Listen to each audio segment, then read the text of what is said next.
पाकिस्तान में शामिल, लेकिन पाकिस्तान का हिस्सा नहीं, बलूचिस्तान। पाकिस्तान की अवैध कब्जा करने की नीति का एक और सबूत, बलूचिस्तान। पाकिस्तानी सेना की दरिंदगी और आतंकवादी हरकतों का सबूत, बलूचिस्तान। पाकिस्तान के कब्जे वाले कश्मीर में कैसे सेना सरकार के खिलाफ आवाज उठाने वालों को कुचलती है, ये IBN7 ने आपको दिखाया। कैसे पाकिस्तान के कब्जे वाले कश्मीर में लोग भारत में शामिल होने के लिए अपनी जान की बाजी लगा रहे हैं, ये भी आपको दिखाया। आज पाकिस्तान एक बार फिर बेनकाब होगा बलूचिस्तान पर। पाकिस्तान का वो हिस्सा जो उसके कब्जे में है, लेकिन पाकिस्तान से ज्यादा वो भारत के साथ है, लोकतंत्र के साथ है। बलूचिस्तान के लोग पाकिस्तान से छुटकारा पाना चाहते हैं। इसी का छोटा सा सबूत मिला था नवाज शरीफ की अमेरिका यात्रा के दौरान।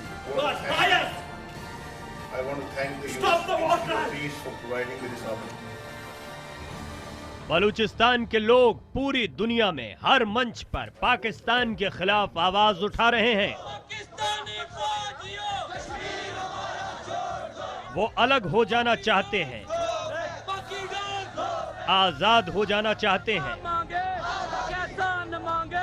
अमेरिका से उनकी एक मांग है, पाकिस्तान को भीख देना बंद करो।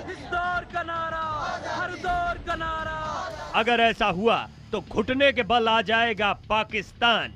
देखिए, फिर टूटेगा पाकिस्तान।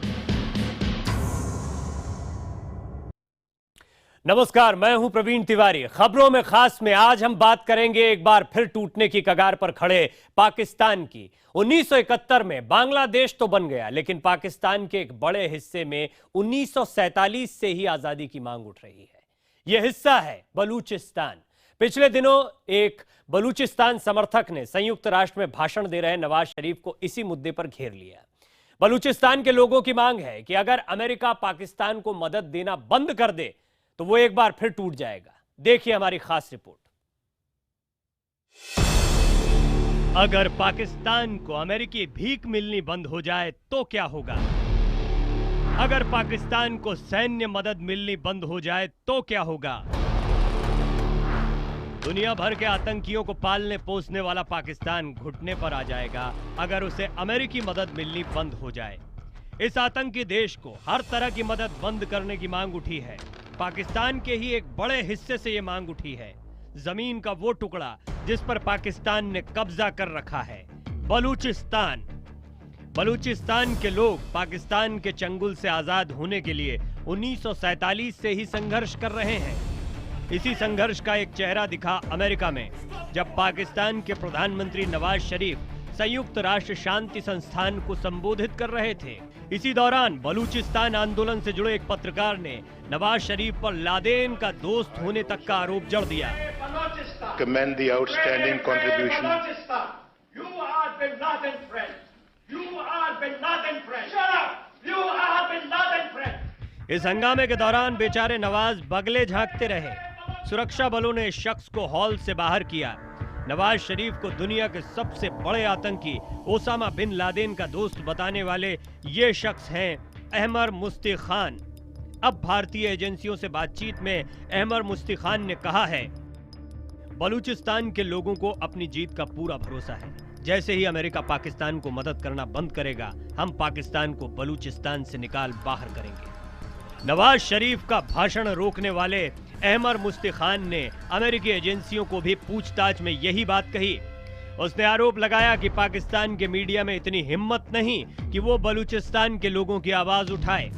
अहमर मुफ्ती खान ने भारत से भी मदद मांगी है। उसने कहा है, भारत दुनिया की उभरती हुई ताकत है। भारत को बलूचिस्तान के लोगों का समर्थन करना चाहिए। ये बलूचिस्तान के लोगों के साथ ही 125 करोड़ भारतीयों के लिए भी फायदेमंद होगा। अहमर मुफ्ती खान बलूचिस्तान का सिर्फ एक चेहरा है। पाकिस्तान के इस हिस्से में हजारों लाखों अहमर मुफ्ती खान हैं जो आजादी के लिए लड़ रहे हैं। वो पाकिस्तान के साथ नहीं रहना चाहते, इसीलिए अमेरिका से चाहते हैं कि वो पाकिस्तान को आर्थिक और सैन्य मदद देना बंद करे। अमेरिका से मिलने वाली रकम से ही पाकिस्तान अपने खर्चे चलाता है। आपको बता दें कि साल 2010 पाकिस्तान को अमेरिका से 9,800 करोड़ रुपए मिले। साल 2011 में पाकिस्तान को अमेरिका ने 8,200 करोड़ रुपए दिए। 2012 में अमेरिका ने पाकिस्तान को 6500 करोड़ रुपए दिए। 2013 में अमेरिका ने पाकिस्तान को फिर 6500 करोड़ रुपए दिए।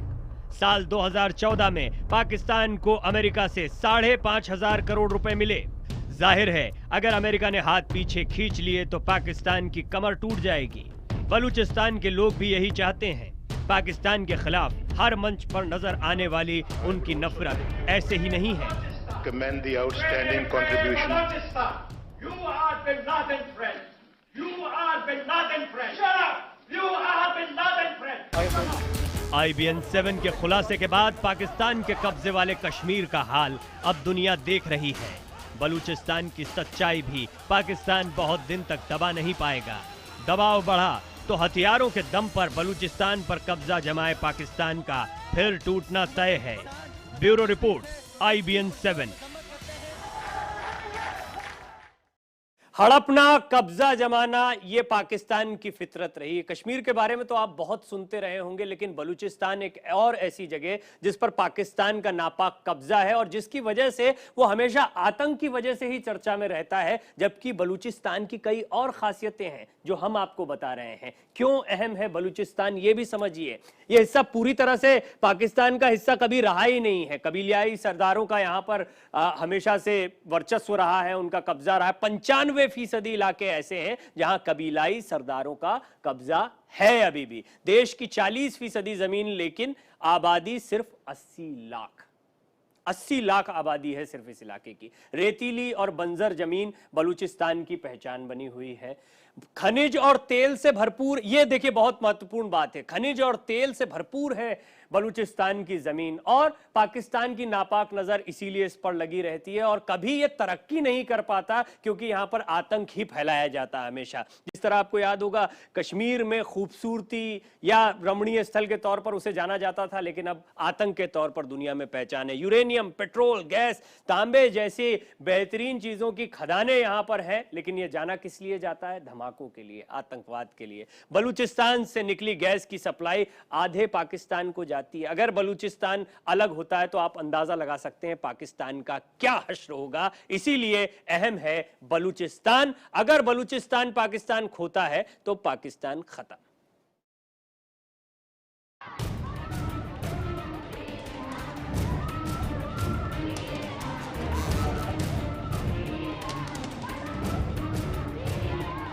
पाकिस्तान के खिलाफ पाकिस्तान में प्रदर्शन। पाकिस्तान से अलग होने के लिए, आजादी पाने के लिए। ये बलूचिस्तान के लोग हैं जो किसी भी कीमत पर पाकिस्तान से अलग हो जाना चाहते हैं। ये लोग जान देने को तैयार हैं और जान लेने के लिए भी। बलूचिस्तान पाकिस्तान के पश्चिम का राज्य है जिसकी राजधानी क्वेटा है। बलूचिस्तान के पड़ोस में ईरान और अफगानिस्तान है। 1944 में ही बलूचिस्तान को आजादी देने के लिए माहौल बन रहा था, लेकिन 1947 में इसे जबरन पाकिस्तान में शामिल कर लिया गया। दरअसल बलूचिस्तान के लोगों ने कभी खुद को पाकिस्तान का हिस्सा माना ही नहीं। वो कभी पाकिस्तान के साथ नहीं जाना चाहते थे। आजादी की लड़ाई के दौरान भी बलूचिस्तान के स्थानीय नेता कांग्रेस के करीबी थे, लेकिन जब पाकिस्तान ने फौज और हथियार के दम पर बलूचिस्तान पर कब्जा कर लिया तो वहां विद्रोह हो उठा। वहां की सड़कों पर अब भी यह आंदोलन जिंदा है, पूरी ताकत के साथ जिंदा है।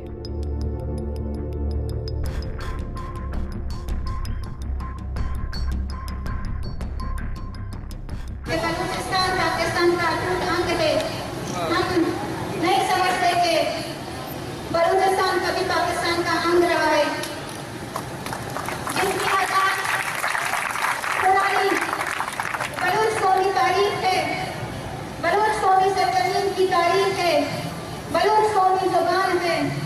पाकिस्तान का मौजूद तो उसके सामने नेस्त नाबूद है, वो कुछ भी नहीं है।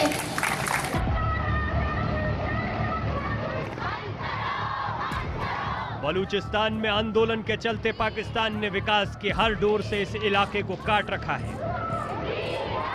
लोगों के दिन की शुरुआत दहशत के साथ होती है। यहाँ के कई नेता विदेश में निर्वासित जीवन बिता रहे हैं और वहीं रहकर पाकिस्तान से आजादी की मांग उठा रहे हैं।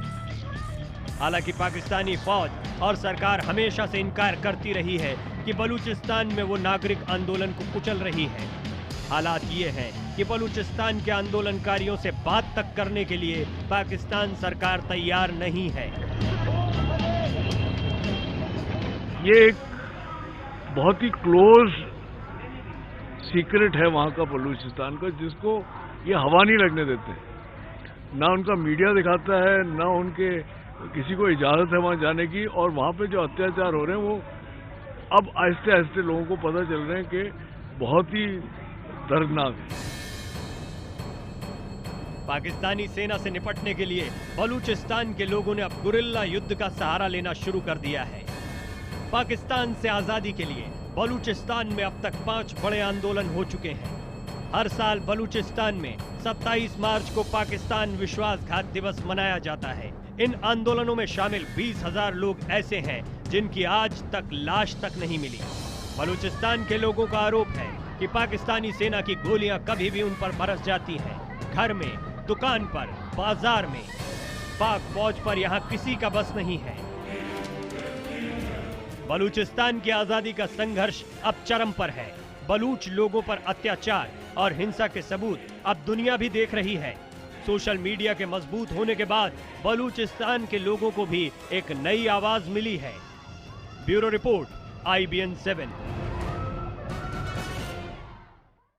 खबरों में खास में वक्त हो गया एक ब्रेक का। ब्रेक के बाद आपको लेकर चलेंगे बलूचिस्तान के हिंगराज माता के मंदिर में। 51 शक्तिपीठों में से एक बेहद ही पुण्य की जगह, जहां पर एक वक्त बड़ी तादाद में श्रद्धालु जाया करते थे, लेकिन अब यहां भी दहशतगर्दी का साया दिखाई पड़ता है। एक ब्रेक के बाद खास रिपोर्ट।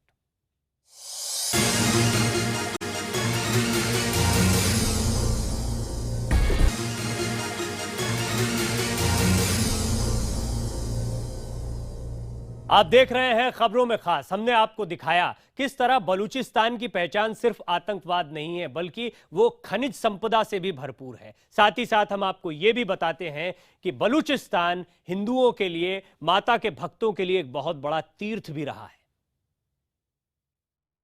बलूचिस्तान की पहचान चाहे जो हो आज, लेकिन एक समय वो सबसे बड़े धार्मिक स्थल के तौर पर जाना जाता था, खास तौर पर हिंदुओं के लिए, क्योंकि बलूचिस्तान में है माता का मंदिर। सिर्फ ये मंदिर नहीं है, बल्कि सिद्ध शक्तिपीठ है। बलूचिस्तान में हिंगलाज माता का मशहूर मंदिर है, इतिहास में जिसके बारे में जिक्र मिलता है। मंदिर की गिनती 51 शक्तिपीठों में होती। माता के अलग अलग अंग अलग अलग जगहों पर गिरे थे और उनसे ये शक्तिपीठ बने थे। इनमें से एक शक्तिपीठ ये है हिंगलाज माता का, और ये इसलिए महत्वपूर्ण है क्योंकि आदि शक्ति का सिर, ऐसी मान्यता है, यहीं पर गिरा था और तभी इस शक्तिपीठ का निर्माण हुआ।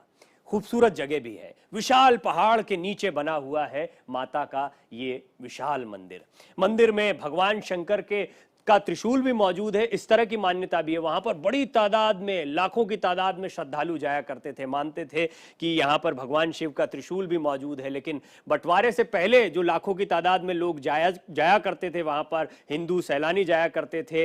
मंदिर का दर्शन करने वाले लोगों में लगातार कमी आई बंटवारे के बाद। हम आपको यह भी बता दें कि गुरु गोविंद सिंह साहब भी यहां पर माता के दर्शन करने के लिए आए थे। आप इसके ऐतिहासिक महत्व का अंदाजा लगा सकते हैं।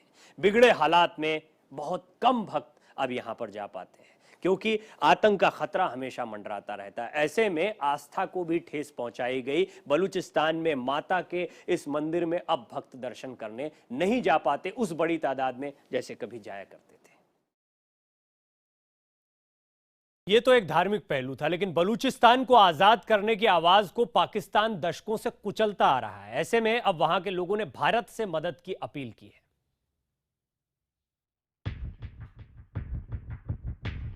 16 दिसंबर, एक तारीख जिसे न कभी हिंदुस्तान भूलेगा न ही पाकिस्तान। यह तारीख जुड़ी है एक बहुत बड़ी जंग से, एक बहुत बड़ी जीत से।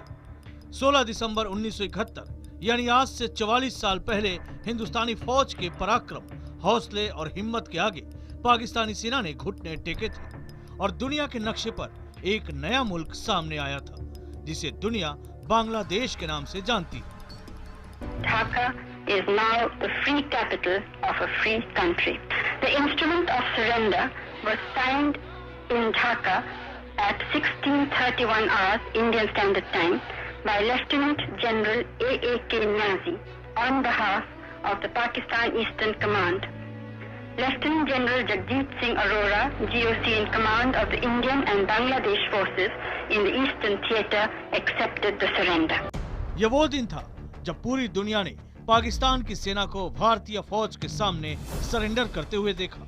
यह उस जंग का अंजाम था जिसकी शुरुआत खुद पाकिस्तान ने की थी। सिर्फ 14 दिन की लड़ाई में हिंदुस्तान ने पाकिस्तान को धूल चटा दी और बांग्लादेश में आजादी का सूरज उदय हो गया था। इस वक्त जश्न अगर भारत में हो रहा था, बांग्लादेश में हो रहा था, तो पाकिस्तान का भी एक बड़ा हिस्सा खुश था, बलूचिस्तान।